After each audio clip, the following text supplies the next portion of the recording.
গোটা রাজ্যের পাশাপাশি ব্যারাকপুর মহকুমা অঞ্চল জুড়েও চলছে হকার উচ্ছেদ। সেই হকার উচ্ছেদ অভিযানের বিরুদ্ধে পথে নামতে চলেছে বিজেপি। ব্যারাকপুর সাংগঠনিক জেলার বিভিন্ন থানায় দেওয়া হবে ডেপুটেশন। ব্যারাকপুরে এদিন সংবাদ মাধ্যমের মুখোমুখি হয়ে এমন কথাই জানালেন বিজেপি ব্যারাকপুর সাংগঠনিক জেলা সভাপতি মনোজ বন্দ্যোপাধ্যায়।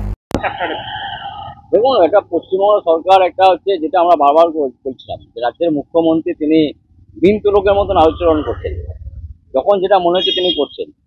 যারা গরিব মানুষ, যারা চাকরি দিতে পারছেন না, সে সমস্ত মানুষরা রুটির টানে আজকে তারা পথে বসে দুটো পয়সা ইনকাম করার চেষ্টা করছেন। তাদের বিকল্প কোনো কর্মসংস্থানের ব্যবস্থা না করে, কোনো রকম অর্থনৈতিক সাহায্য না করে তাদেরকে হঠাৎ মনে হলো তাদেরকে তুলে দেওয়া হলো।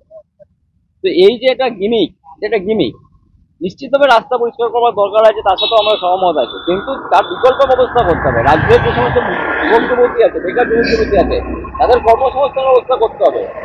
এই কর্মসংস্থানের ব্যবস্থা না করে শুধুমাত্র তাদেরকে হকার উচ্ছেদ করে দিলাম আর রাস্তা পরিষ্কার করলাম, এটা একটা গিমিক। এই গিমিকের আগামী দিনে আবার দেখবেন তারা বসে গেছেন এবং তৃণমূল কংগ্রেসের কিছু নেতা কর্মীরা আবার তারা পয়সা নিয়ে তাদেরকে বসিয়ে দেবেন, এটা আমরা জানি, এবং এটা একটা প্রফেশনাল ভাবে চলে আসবে। তো ঘটনাচক্র হচ্ছে আগামী দিনে বিকল্পের ব্যবস্থা যতক্ষণ না হচ্ছে তাদেরকে আমরা এই হকার উচ্ছেদের এই যে যারা কর্মহীন হয়ে পড়েছেন, যাদের রুটি টান পড়েছে, তাদের পাশে আমরা আছি এবং ছিলাম এবং থাকবো। আপনারা কি কোনো আন্দোলন? হ্যাঁ, আমরা আন্দোলন করছি। আমরা বিভিন্ন থানাতে বিগত দিনেও ডেপুটেশন দিয়েছি এবং আগামী তারিখেও আমরা ডেপুটেশন দেবো। আজকেও আমাদের দত্তনগর থানাতে ডেপুটেশন কর্মসূচি আছে এই বিষয়কে সামনে রেখে, এবং দু একদিনের মধ্যে আমরা বাকি যে ব্যারাকপুরে যে থানাগুলো আছে, আমরা নয়টি থানাতে দিয়েছি, আমরা বীজপুর থানাতে দিয়েছি, আমরা জগদ্দল থানাতে দিয়েছি, ভাটপাড়া থানাতে আমরা এগুলো প্রদর্শন করেছি এবং আগামী দিনে থানাগুলো আছে সেগুলোতেও আমরা প্রদর্শন করবো।